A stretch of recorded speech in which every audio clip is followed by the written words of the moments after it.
June 3rd, 2017. Translated by Chinyu and edited by Peter. Knowing and understanding ourselves is one of the guarantees for a happy life. If we do not know ourselves or understand ourselves, we will inevitably have a series of troubles and pains in our lives. And we will attribute these troubles and pains to the outside world and others, instead of ourselves. A king or a beggar, who is freer and happier? The answer is, whoever knows and understands himself is happier. When a person vents grievances, it is from a lack of knowledge and understanding of himself. When a person blames others, it is from a lack of knowledge and understanding of himself. When a person feels his talents are unrecognized, it is from a lack of knowledge and understanding of himself. The world is still the same. The world is faultless. All faults lie within ourselves. If a person is revered and respected by others, that's because he is valuable to people. When he loses his value, no one will revere and respect him. This is not only a cruel reality, but also the law of justice in the world. Therefore, if we want to always get people's reverence and respect, we must maintain our own value. When we have no value to people, we must be ready to bear the indifference and cruelty of the world to us and bear the boundless isolation and loneliness in our hearts. People all live in circles. Some circles are small, and some are large. This is like a WeChat group. A dozen or hundreds of thousands of people is a circle, and 2 people is also a circle. If you want to be respected in a circle, you must have equivalent value to the circle, otherwise, either you will abandon this circle or you will be abandoned by this circle. For example, there are 3 people in a circle. Zhang San has a carrot, Li Si has a banana, and Wang Wu has a cucumber. Then, the people in this circle are basically equal. This circle is relatively harmonious and warm, and their friendship will also be lasting. If Zhang San has carrots, Li Si has bananas, and Wang Wu has nothing, then Zhang San and Li Si will not respect Wang Wu and will abandon Wang Wu. Even circles of the same nature, such as business circles, have obvious levels. Millionaires are in the million-dollar circle. You cannot enter the multimillionaire circle. Multimillionaires are all in the multimillionaire circle. You cannot get into the circle of billionaires. This is called birds of a feather flock together. To people, living is a cruel battle. No one lives easily. Whoever wants to achieve a happy and ideal life without a cruel struggle must be dreaming. If you have never worked hard but lived well, it proves that someone is supporting you. Once you lose the person supporting you, you will enter a state of misery. In order to avoid entering a state of misery, you must always struggle. Never be careless and live in a muddle-headed way. Do not think about enjoyment, but about giving and dedication. Only in this way can you hope to get the happy life you yearn for. Do what you can do. Do not expect to do what you cannot do. If you cannot do well at what you can do, there is no doubt that you won't do well at the things you expect to do. Ask yourself often, what have I done well? What have I done that I can be proud of? Do not dislike the trivial and simple things. A person's talents and great qualities are reflected in the simplest and smallest things. If you do small things well, you can do medium things. If you do medium things well, you can do big things. And if you do not even do small things well, can you do medium and big things? Even ghosts won't believe this. Be proactive, not passive.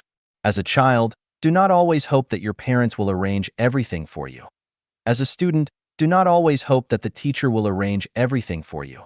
As a disciple, do not always hope that your master will arrange everything for you.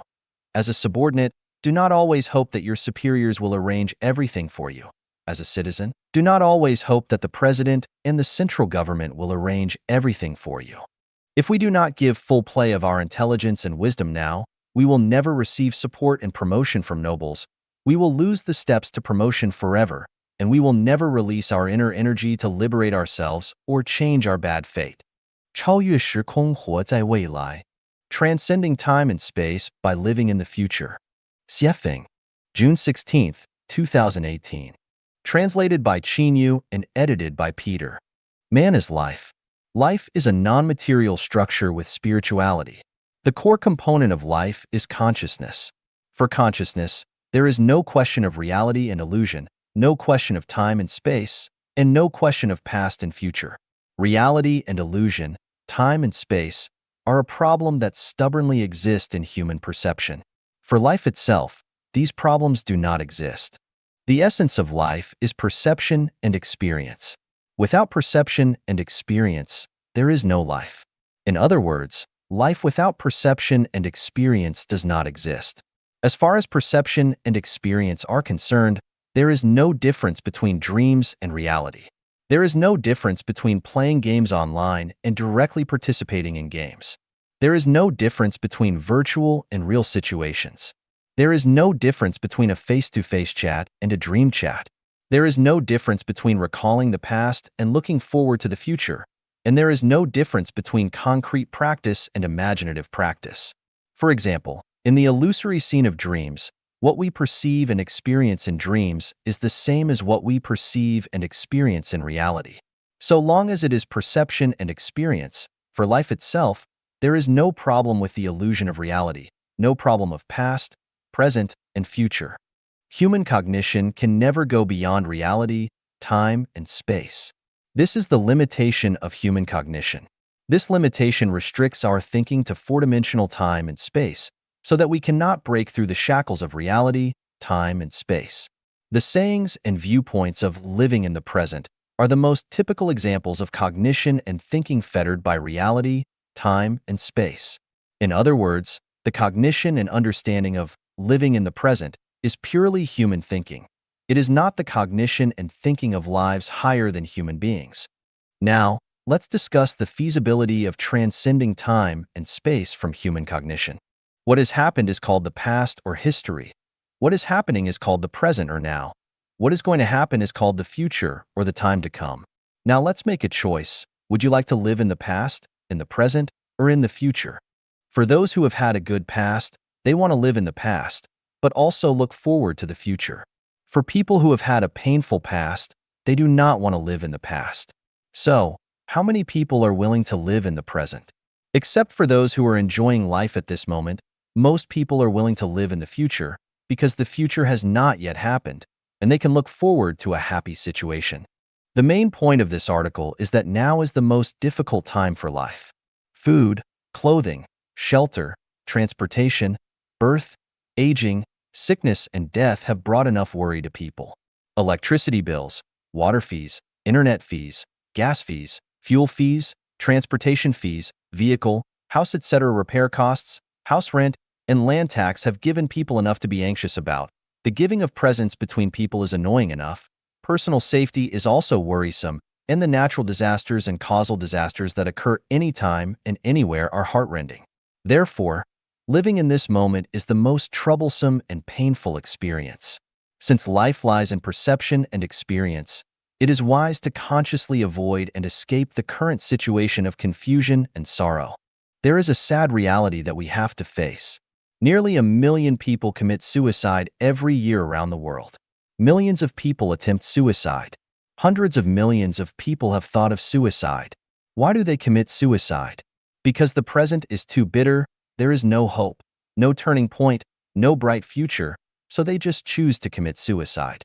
This is the life tragedy of those who live in the moment.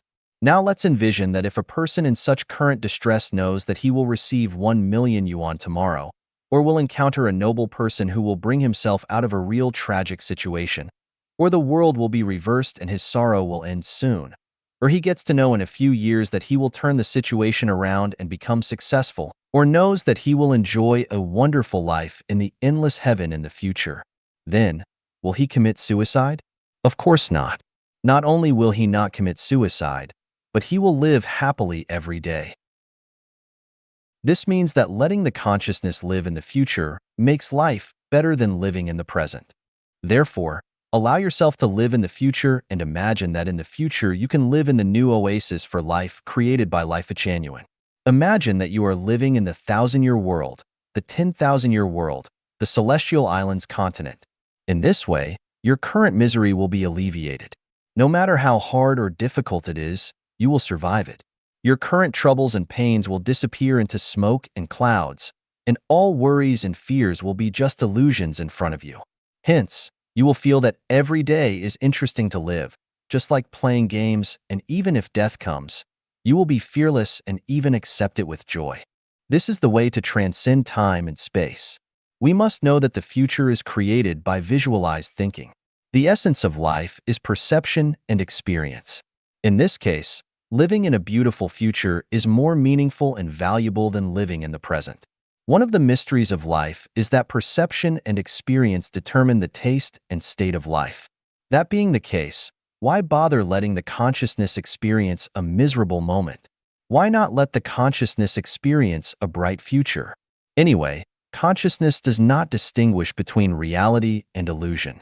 Everything we experience is the essential attribute of life. 絮叨人生, a ramble about life. 写评, May 23, 2018. Translated by Chinyu and edited by Peter. Rambling is chatting. Chatting can be endless, free from rules and regulations, letting one's thoughts float in the wind, aimlessly like mature dandelion seeds.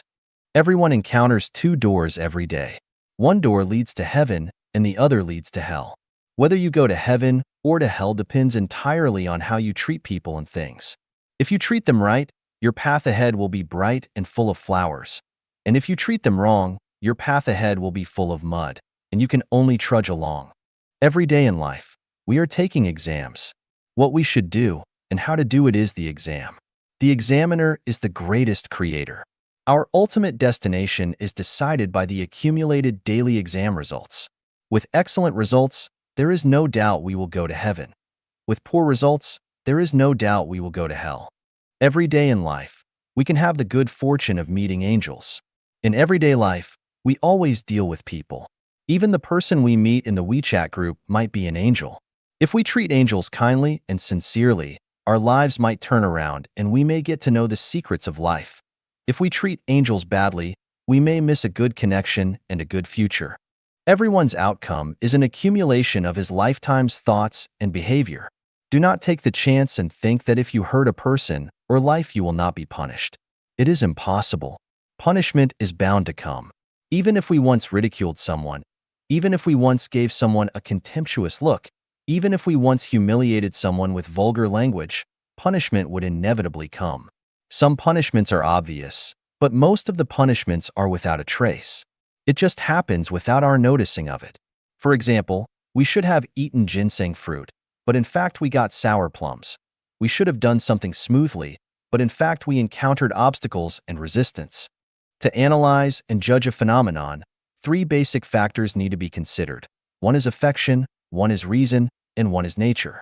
Some phenomena conform to affection but not reason in nature. Some phenomena conform to reason but not affection in nature. And some phenomena conform to nature but not affection and reason. Some unreasonable phenomena are in line with affection and nature. Some ruthless phenomena are in line with reason and nature. And some phenomena that are neither in line with reason nor affection but are in line with nature. Therefore, it is best not to judge any phenomenon in life. It is easy to misjudge and cause harm, unless we take everything into consideration that are the three factors: affection, reason, and nature. Last year, I went to Vanuatu, the Pacific Island country, and chatted with Mr. Steven, the person in charge of Eden of the East. He said that people should be vegetarian instead of meat eaters. I asked, "Can't we eat pork?" He said we shouldn't. I said that everything has its value of existence. So what is the value of existence of pigs? He told me a lot and it made sense, but I explained my understanding to him. I said that balance is a law of the universe. This law conforms to the law that the sum of positive and negative energies is zero. Its basic principle is that it rises here but falls there. It increases here but decreases there. It gains here but loses there. And it strengthens here but weakens there. For example, if a person's words hurt many people, the balance of it will be that he can no longer talk. If a person takes advantage of the world, he will definitely be balanced by paying the price for this. If a person owes someone a debt, it will be balanced by his repaying the debt. If a person cruelly killed another life, it will definitely be balanced by the giving of his own life. In this sense, a pig must be the reincarnation of a certain person as a result of his words bringing too much hurt to others. He took too much advantage of others, he owed too much debt, and cruelly killed a certain life. Only by reincarnating as a pig and paying with his own hair, bones, blood, flesh, and life can he balance the debts he owed in his previous life. In this sense, Eating meat is a kind of benevolence, and not eating meat is cruel. Why do I say so? When a person owes a debt, he will be reincarnated as a pig to repay. If you do not eat his meat, that means that he is not allowed to repay his debts, and he has to continue to carry his debts and reincarnate again and again in the livestock world. This is a bit cruel. But if you eat his meat, it lets him repay his debts and leave behind his reincarnation in the pig world and return to the human world as a human being. Isn't it a good deed? There are endless truths that people need to learn and understand in their lives. There is a deep understanding that I want to share with everyone. This is to never hurt anyone in your life. Do not hurt with words, nor with deeds, eyes, mouth, hands, feet, or thoughts. Even if others hurt you, you must never deal with a man as he deals with you. Just say good words, as many as you like, and never say anything bad. Once you do, it will become sin, and it will be too late to remedy. Fish are in the water, people are in the Tao, and the operation and changes of all phenomena and things in the world are in the Tao, and there are no people or things that should be wronged. Feeling being wronged is because of your not understanding cause and effect. If you understand the law of cause and effect, you will know that everything is appropriate. It is really divine punishments, though slow, are always sure, with big meshes yet letting nothing slip through. Therefore, if others hurt you, they will be handed over to the Tao's handling and arrangement. We ourselves will never hurt people, will never hurt anyone. 人类最佳出路，改变传统的生产和生活模式. The best way forward for mankind, changing the traditional production and life mode. Xiefeng. February 1st, 2023. Translated by Qinyu and edited by Peter. With the development of human beings today, there are many chronic diseases that cannot be cured by the traditional production and life mode. More than 7 billion people are living on the earth and consume a large amount of resources every day, and consumption has exceeded the regeneration capacity of the earth. Rapid advances in science and technology can develop new types of energy and save resources, but ultimately, it is a drop in the bucket and cannot solve the crisis that we are facing. The chronic diseases of the entire human society are as follows. Resource consumption exceeds regeneration capacity. Everyone is a consumer of resources, not a creator of resources.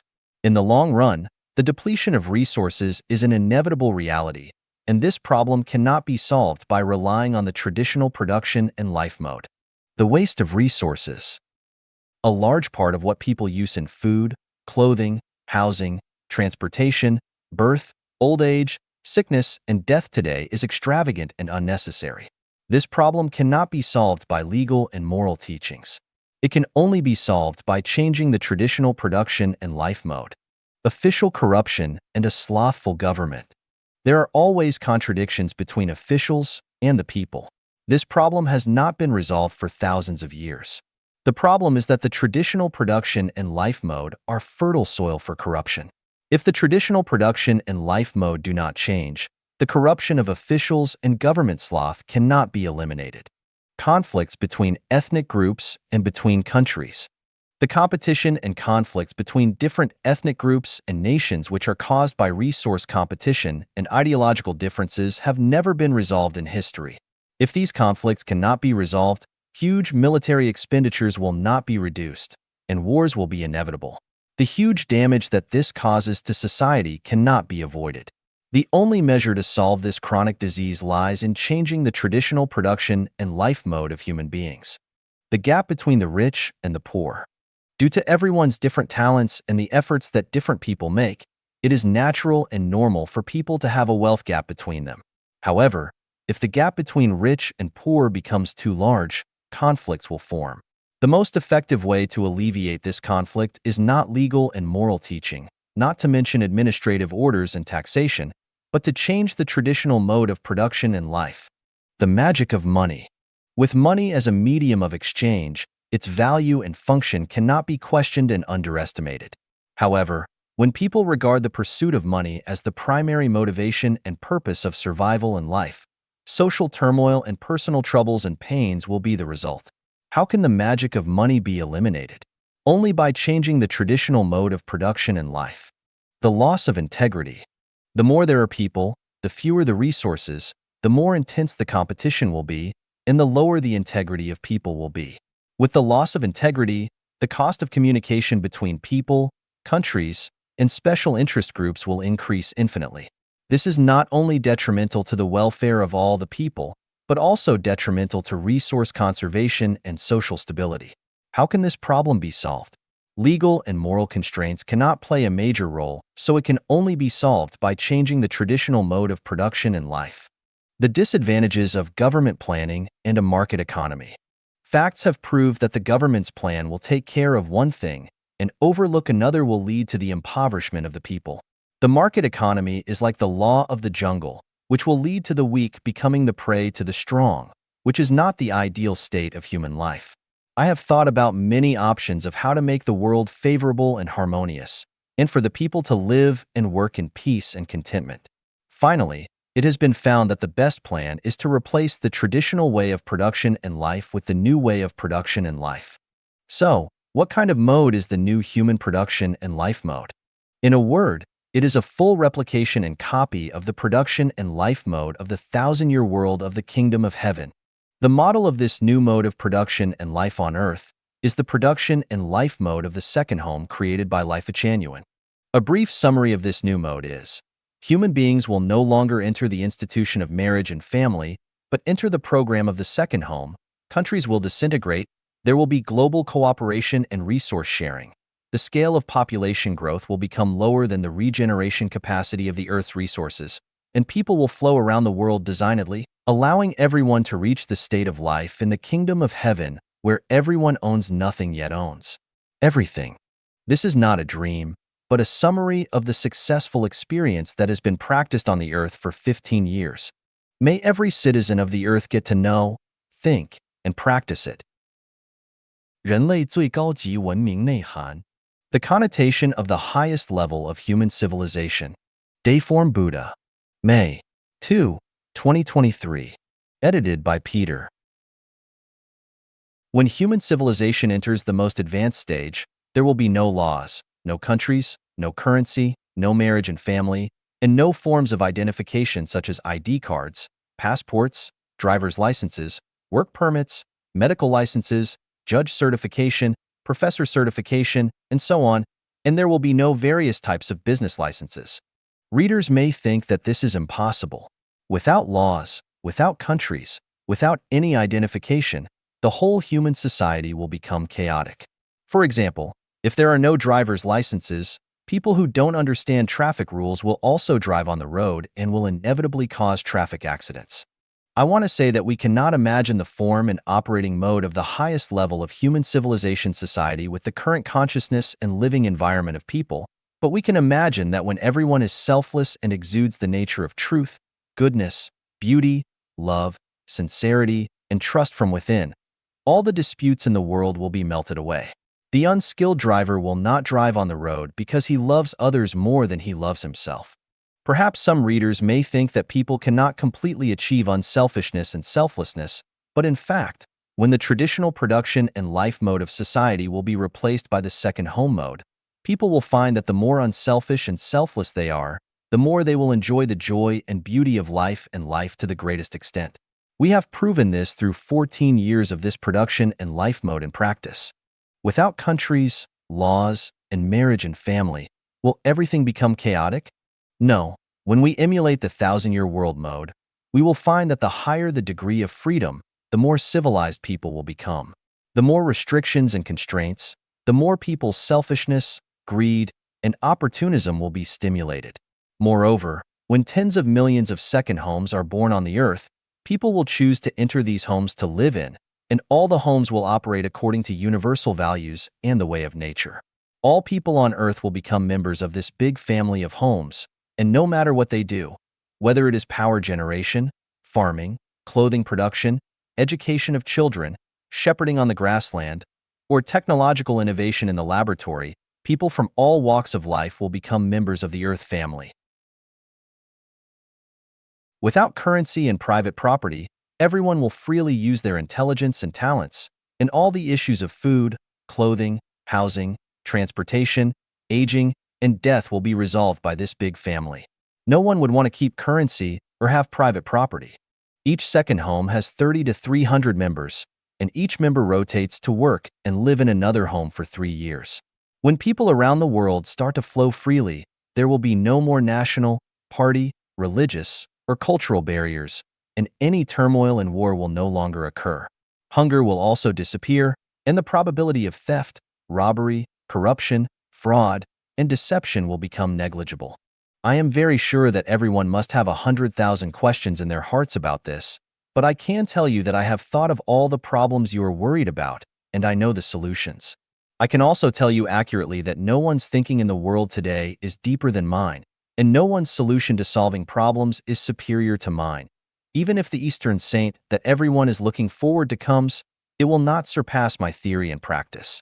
Humanity has only one bright future ahead, which is to follow what I say, because no matter how intelligent a person may be, they cannot escape the 36-8 diagram arrays. Only by following the path I guide you on can we have the most wonderful future. 与自己同行的人造就了人生的悲欢离合. The people who accompany us on our journey shape the joys and sorrows of our lives. Xiefeng, June 1st, 2023. Edited by Qin Yu. People realize and understand as they grow older that the individuals that they journey with shape the joys and sorrows, separations and reunions of their life. They contribute to the ups and downs, the completeness and deficiencies of one's existence. During childhood, parents are the ones who bring both happiness and sadness, separations and reunions, completeness and deficiencies. Having loving and understanding parents is a blessing in life. However, if parents treat their child as a means to uphold family honor or as a target for venting frustrations from outside, it becomes a source of sorrow in life. During adolescence, the most influential people to walk alongside are teachers. Their words, actions, and evaluations lay the foundation for one's character and outlook on life. Wise and caring teachers pave the way for a hopeful and bright future, while narrow-minded and bitter teachers fill the sky of one's life with clouds, lacking warmth and sunshine. Young adulthood is a vibrant period for expanding one's social boundaries, and making friends is inevitable. Typically, people form 2 or 3 close friendships, and it is precisely these close friends that bring about significant turning points in one's life. Genuine and open-minded close friends, filled with the confidence and courage to strive and excel, will inspire oneself, leading to a passionate and hopeful outlook on life. On the other hand, if a close friend is selfish, deceitful, and harbors a dark mentality, one will also be drawn into a chaotic and disorderly path that goes against morality and even legality. In middle age, the most important companion in life is a spouse.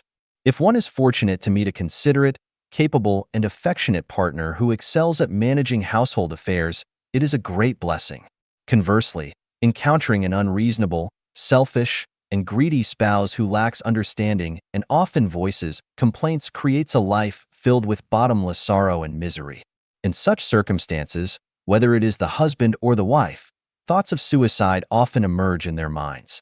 The inner pain has nowhere to be expressed, and they can only silently endure day after day, year after year. In old age, as physical strength gradually wanes and illnesses silently afflict the body, confidence in life diminishes. People around us unconsciously begin to drift away. At this time, the attitudes and treatment received from our children become the final scenery on the journey of life. If children are filial, it is a stroke of great fortune, bestowing immense blessings and great destiny. However, if children are unfilial, physical and mental suffering seeps into our marrow and nerves. Ultimately, the journey of life concludes in a state of calling to the heavens without response and crying to the earth without answer. Whether it is during adolescence, young adulthood, middle age, or old age, if one encounters someone who cares genuinely, bringing happiness, joy, freedom, blessedness, and hope without expecting anything in return, that person is truly a saint, a bodhisattva, an angel. That must be you have burned some high incense in your past life, and blessings poured forth from your ancestral graves. Cherish this extraordinary affinity. If one is fortunate to encounter a group of individuals who selflessly give and contribute without making excessive demands, it is a tremendous blessing and the greatest care and blessing from heaven. It is worth treasuring for a lifetime. 失业大学生们的锦绣之路 The Splendid Path of Unemployed College Students. Xiefeng, April 25, 2023. Edited by Qin Yu. Happiness. Misery lurks beneath it. Misery. Happiness is to be found by its side. What I see is a bright future awaiting unemployed college students, a wonderful life that is incomparable. This is what I think, and I hope respected and dear unemployed college students can consider whether it makes sense. At this moment, you may be in a state of confusion, anxiety, uncertainty, restlessness, and disappointment. This is because you are carried along by the tides of the times. If you try to catch up with the tide or let others determine your fate, you will find yourselves in a sea of suffering. Not to mention reaching the other shore, you won't even be able to see where it is. First of all, you should understand that it is not your fault, nor your parents' fault, nor the fault of your school teachers and professors that you are unable to find a job. It is the fault of the times. Just like the blooming flowers wither in the spring, it is not the fault of the flowers, but the result of a cold spell. You may be inspired by another form of success studies, such as how to make a comeback, how to escape from the lower class, how to cross social barriers, and so on. I want to say that such motivation will only make your situation more difficult and miserable. Don't aspire to be superior to others, don't aim to live a life that others envy, don't expect to achieve financial freedom quickly, and don't anticipate starting your own business. These thoughts and actions are poison to life and will make everyone's existence even more unbearable. In front of you lies a life adorned with beautiful flowers. Endless is the sea of bitterness. Repent and you will find the shore. How do you repent? How do you reach the paradise-like shore of life? Once your roots establish yourself, the way will grow therefrom, and the way will guide you. Only seek to serve more people without desiring to earn more money. Reduce your material desires to the minimum. Live in a thatched hut, wear patched clothes, eat simple food, drink plain water. Refuse all luxury goods. If necessary, you can beg. Regard yourself as the most ordinary blade of grass in nature. Don't pursue romantic relationships, don't get married, don't start a family. Concentrate your efforts on establishing a foundation, inheriting the wisdom of the past, creating everlasting peace. Listen to the teachings of Jesus Christ, respect the Dharma of Shakyamuni Buddha, embrace the spirit of the Prophet Muhammad, and adopt the thoughts of the Taoist Saint Laozi.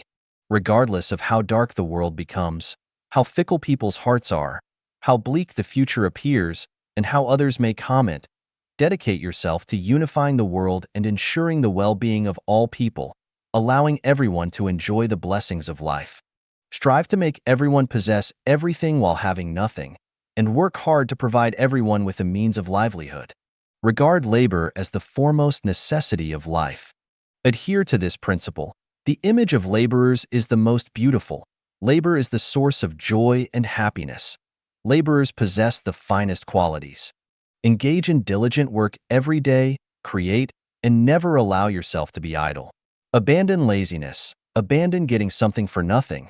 Abandon seeking comfort and despising hard work, and abandon seeking quick gains. Sing the praises of all laborers in the world. Embrace unconventional thinking and indulge in wild imagination. Reversion is the action of the Tao.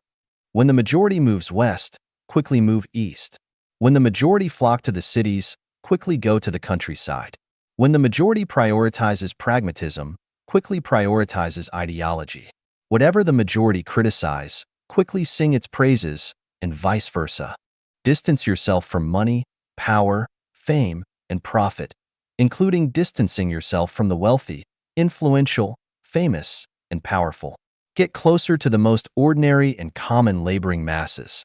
Reverse all the perspectives on life, values, worldview, outlook on life, and moral outlook that human society has established, and establish anew the 5 outlooks necessary for the highest level of civilized society.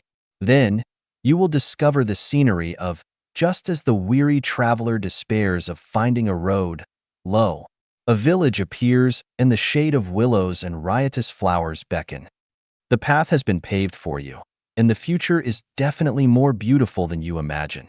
If you find my words reasonable, follow the path I have laid out. If you think I am talking nonsense and misleading you, then continue the path you believe to be correct.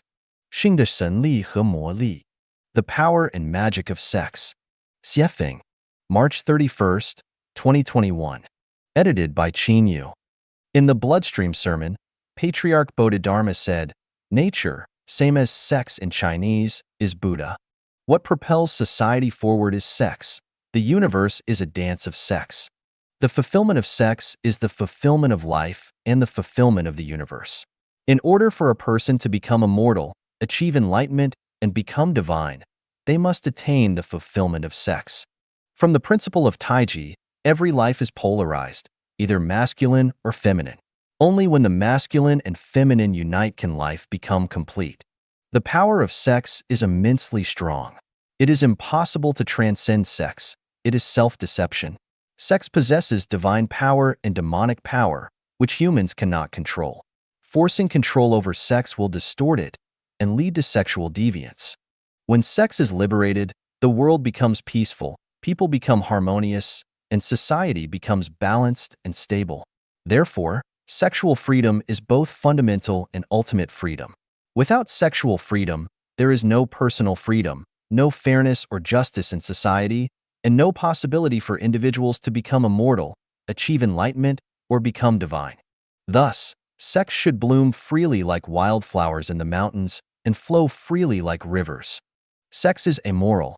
Therefore, moral standards should not be imposed upon it. The following conclusions are derived from an insightful perspective on sex.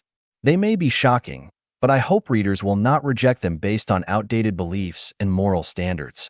To determine their correctness, rational analysis and judgment should be employed. Respecting facts, examining them with a scientific spirit and logical abilities, and avoiding emotional reactions is crucial, as becoming emotional renders one unable to reason. The conclusion is as follows.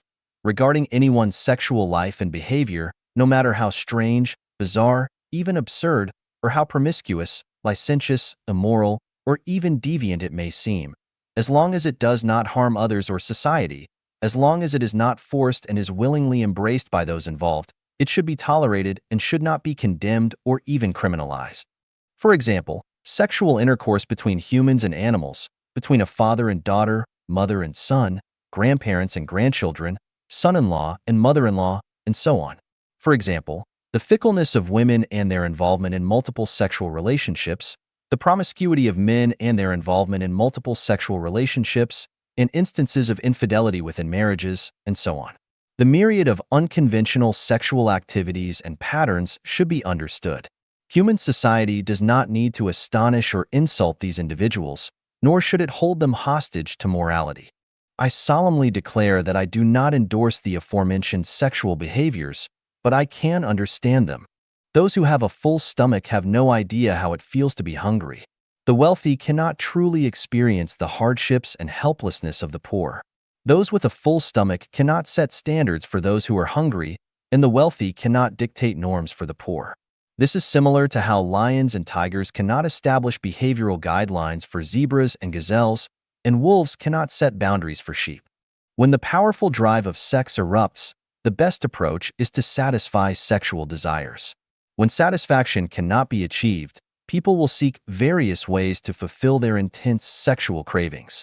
People do not desire to engage in sexual intercourse with animals. However, if conditions for sexual intimacy with humans are not present, they may resort to releasing sexual energy through intercourse with animals. If even that condition is unavailable, individuals may engage in sexual relations with their own daughters, sons, grandsons, granddaughters, uncles, aunts, mothers-in-law, nephews, nieces, and so on. As for infidelity or sexual relationships between masters and disciples, teachers and students, these are already considered quite normal phenomena. In the world of women, sex workers are a group of extraordinary women because they provide countless men with sexual fusion and satisfaction. They are considered great because they adhere to the principle that the higher the degree of shared experience, the greater the value. Therefore, it can be logically deduced that women who engage in sexual relationships with more men and men who engage in sexual relationships with more women should be affirmed and should not be subjected to condemnation or persecution. Human beings should prioritize reality. Once individuals reach maturity, they enter a stage of sexual needs. Maximizing the acquisition of sexual energy not only leads to happy and fulfilling lives for each person, but also promotes a harmonious and stable society that progresses towards civilization. The prerequisite for human civilization is sexual freedom. Without sexual freedom, human civilization cannot be achieved. Sex is a form of energy and a resource that is inexhaustible. However, when individuals monopolize sexual resources, the resource becomes particularly scarce. Once it becomes scarce, it is inevitable that animal mating and incestuous behavior cannot be eradicated, and the trading of sex cannot be avoided, which leads to troubles, anxieties, pains, and even crimes. Of course, the more sexual partners one has and the higher the frequency, the higher the risk of contracting sexually transmitted diseases, including HIV/AIDS. This negative consequence can be addressed through a program such as requiring sexual health certificates for sexually mature individuals. This is achievable. However, it is not appropriate to abstain from sexual activities solely because there is a risk of contracting sexually transmitted diseases, just as one does not stop eating because eating can cause various illnesses. Life is like a dream. All space directions are void. We should have full experiences and live our life to the most so that we won't have regrets when we leave the earth.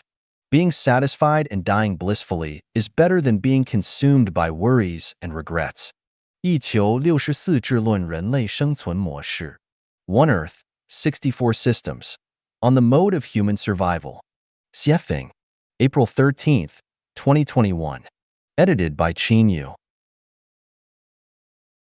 Inspired by the concept, One Country, Three Systems of Mr. Li Liangbin, who is from Jinshi Province, let us explore the future mode of human survival. The most ideal life mode for humanity in the future is the Xiefeng-style communism. However, before that, we can implement the One Earth, 64 Systems as a transitional mode.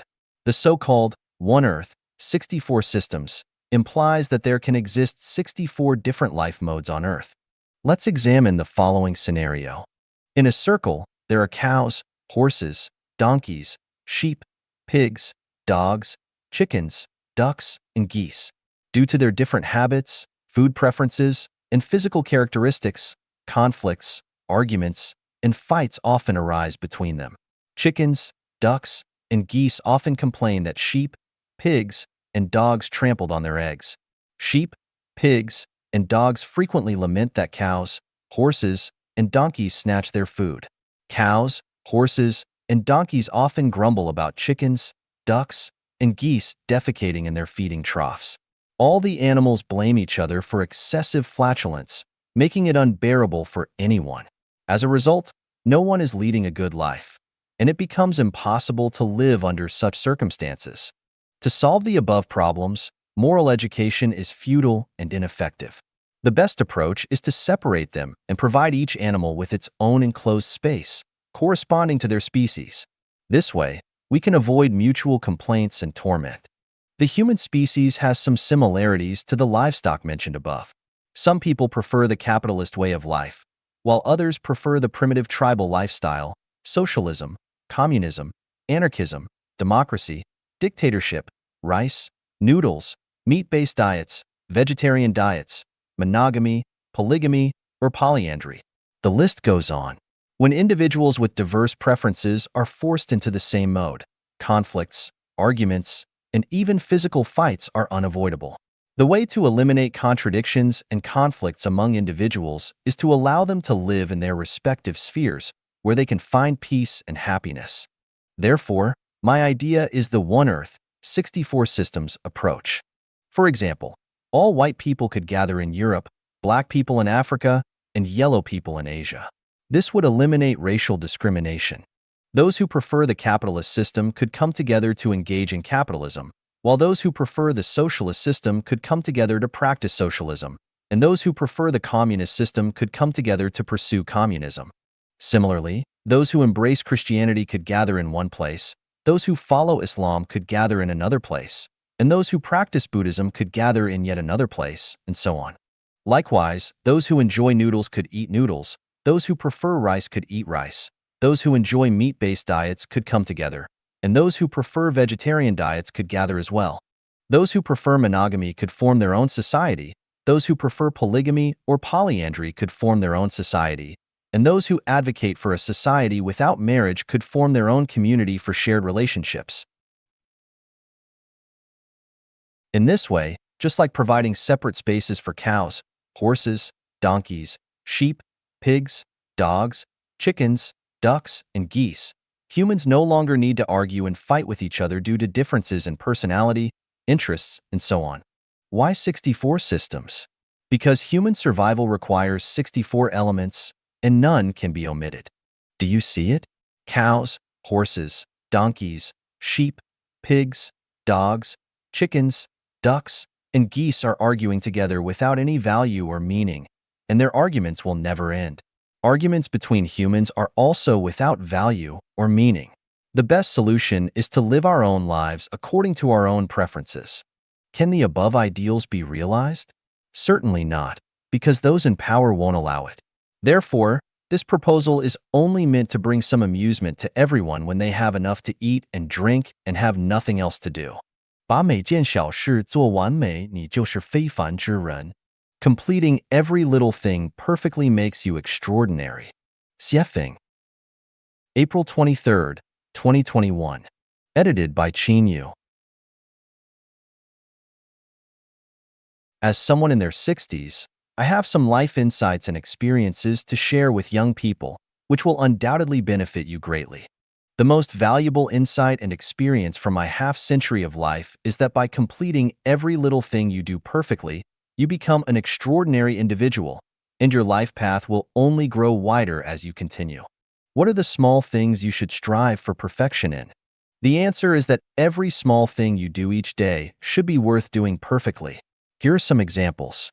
When interacting with others, whether serving or cooperating with them, always make an earnest effort to bring joy and satisfaction to others. This is especially true when dealing with your superiors, elders, or those who excel in their careers. Let them know that you respect them and are willing to serve them. When performing tasks, never have even the slightest hint of complaints or half-heartedness. When collaborating with others, be willing to give more and enjoy less, making the experience comfortable and valuable for the other person. When interacting with your blood relatives, such as parents, children, siblings, and other relatives, or with your spouse, in-laws, and their relatives, do not focus on personal interests. Instead, give your utmost effort to do things well to the best of your ability. Never expect rewards. Simply express your best qualities and make everyone feel secure and comfortable when they are with you. Most young people will work for private employers or become government employees as civil servants. Regardless of the character of your boss or immediate superiors, regardless of your salary and other benefits, and regardless of whether the working environment satisfies you or not, you should strive to perform the tasks you are engaged in to the highest possible level. Never think that you are working for your boss or the country, or that your efforts are not worth it. Either quit and leave, or put your heart and soul into doing the job well. Whether in interpersonal relationships or in your work, always remember that there are one or several pairs of eyes constantly watching you. Even when you are alone, there are eyes watching. This is the secret I discovered after becoming a guide in Life Genuine. Moreover, be aware that the people watching you are not those of lower or equal level to you. They are always more advanced and outstanding than you. They are the ones who determine whether your future will be smooth. If you fail to do small things well, your path will become narrower as you go. But if you excel in every little thing, your path will widen as you move forward. Every word spoken and every action taken by a person is recorded in the detention information space. Even if tens of thousands of years pass or the Earth disappears, everything recorded in the detention information space will not disappear. Once a word is uttered or an action is taken, it is impossible to change it. Nowadays, the online world and platforms like WeChat provide a vast space for us to showcase our talents. However, we must be vigilant because every word we speak in the online world or in WeChat groups, etc., will influence our future. Every word and every action pave the way for our future. Speaking perfectly and doing every little thing perfectly paves the way to heaven, while speaking and acting in an ugly way paves the way to hell. As I said before, What information you input into the world determines what results the world will give you. Therefore, be cautious with every word you speak and put your heart and soul into completing every little thing perfectly. Every word we speak and every action we take fully reflects our inner world and life qualities. It is important to be aware that sometimes a single word we speak or a small thing we do can change the trajectory of someone's life. All the words we say and the things we do collectively shape the trajectory of our lives. Extraordinary lives are those who complete every little thing perfectly.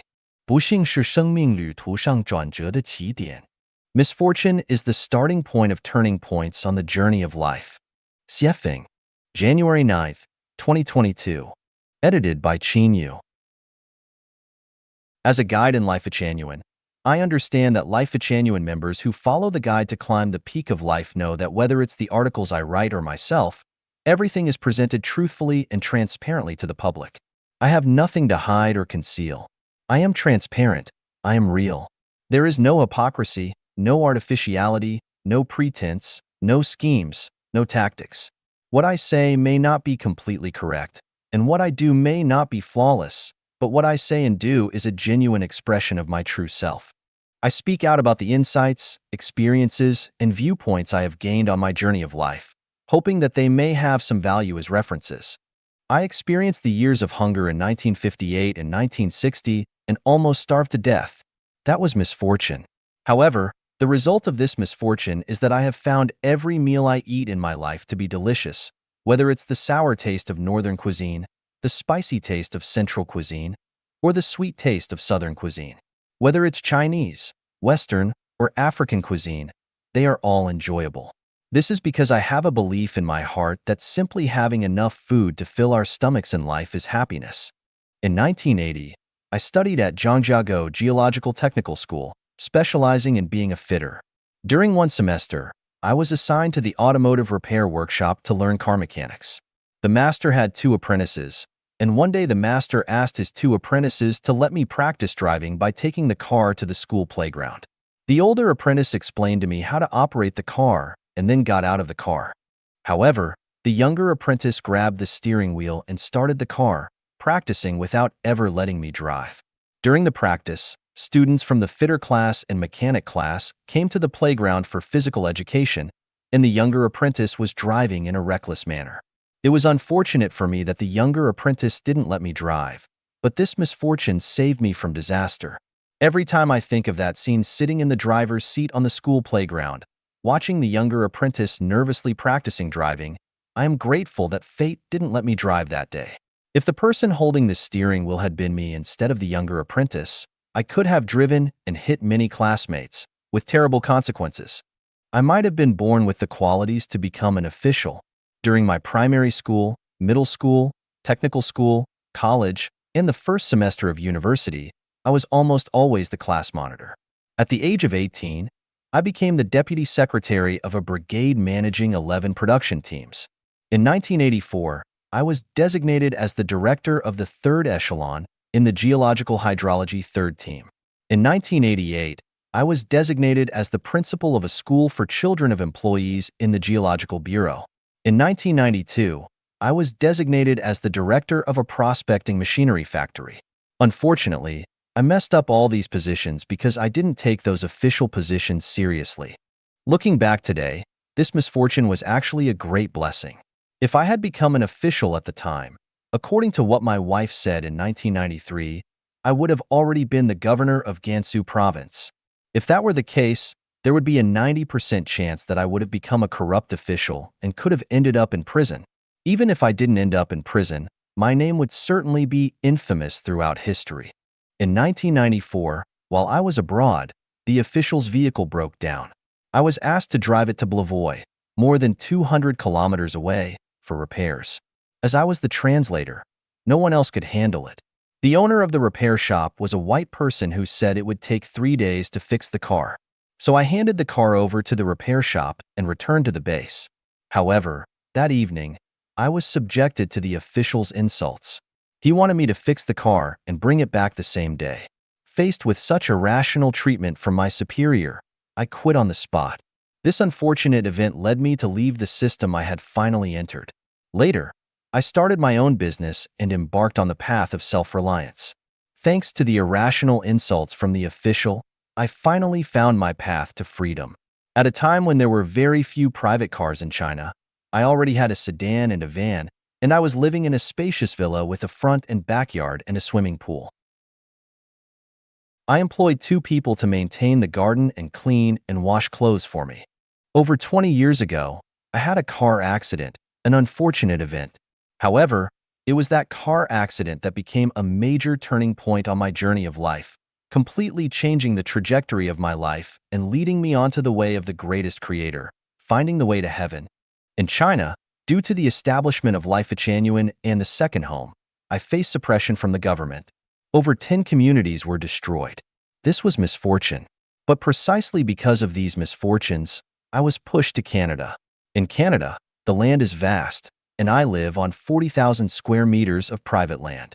According to my friends, where I live is a mansion with 10 bathrooms, 2 washrooms, and 6 showers.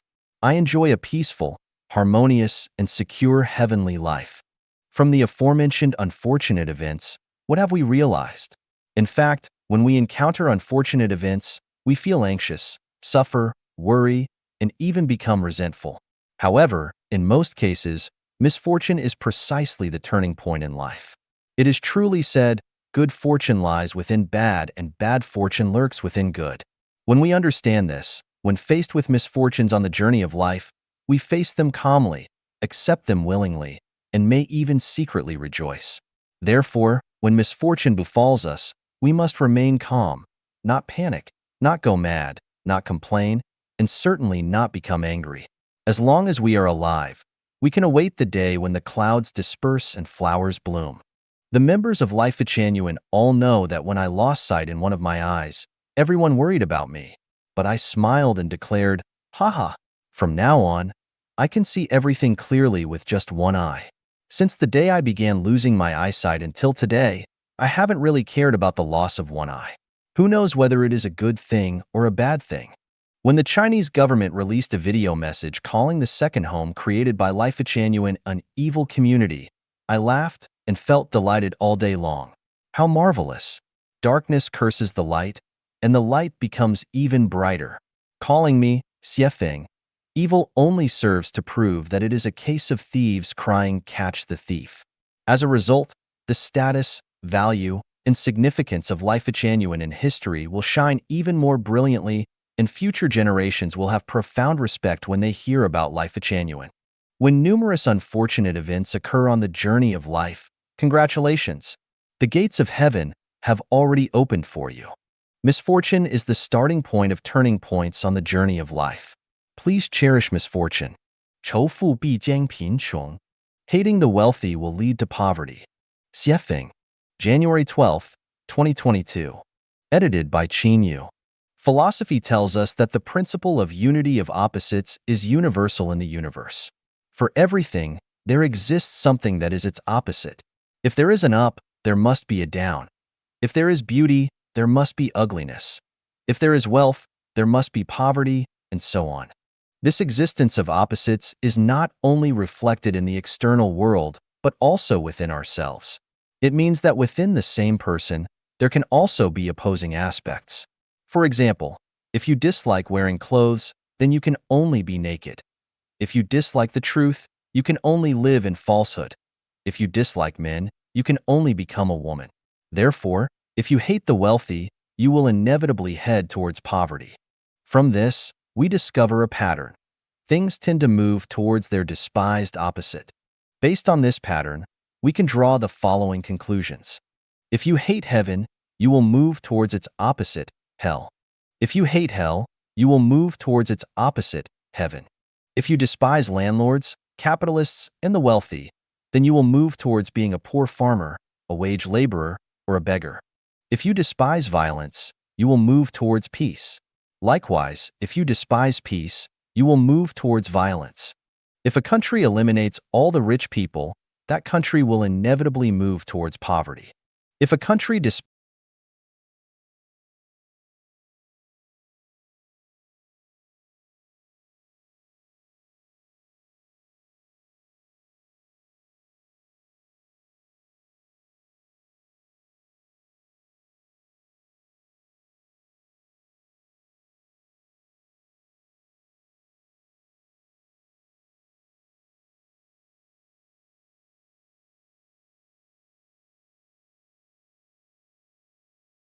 despises civilization, it will move towards ignorance and backwardness.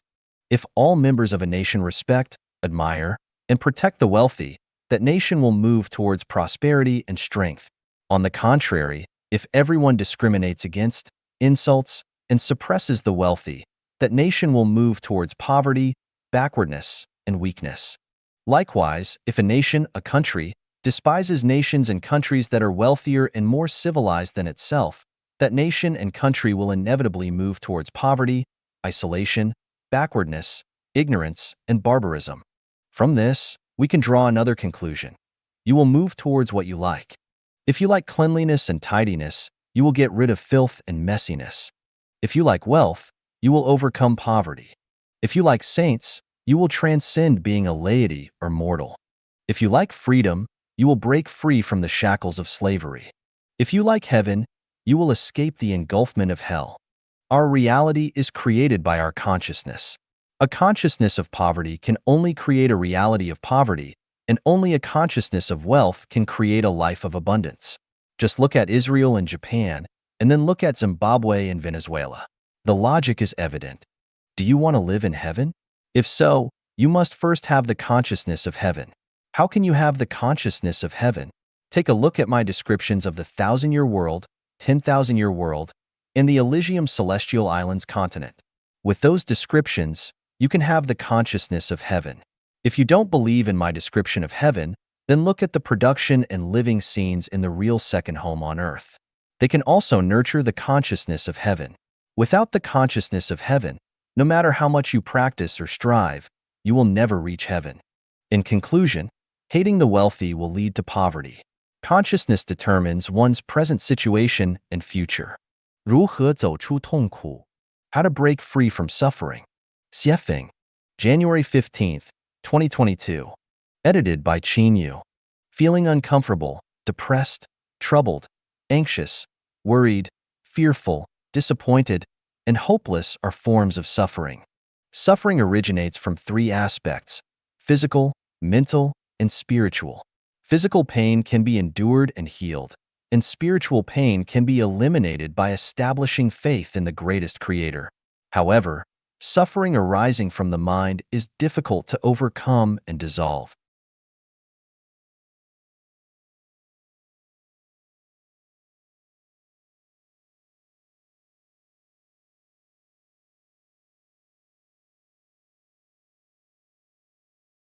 Mental suffering stems from a lack of freedom, whether it be physical, mental, financial, or in one's actions.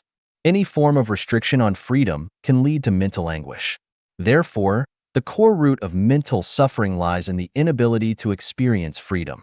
To break free from mental suffering, the first step is to identify the root causes that lead to such suffering and eliminate them, thereby allowing mental suffering to disappear. How can we find these causes? Start from the closest and move towards the farthest.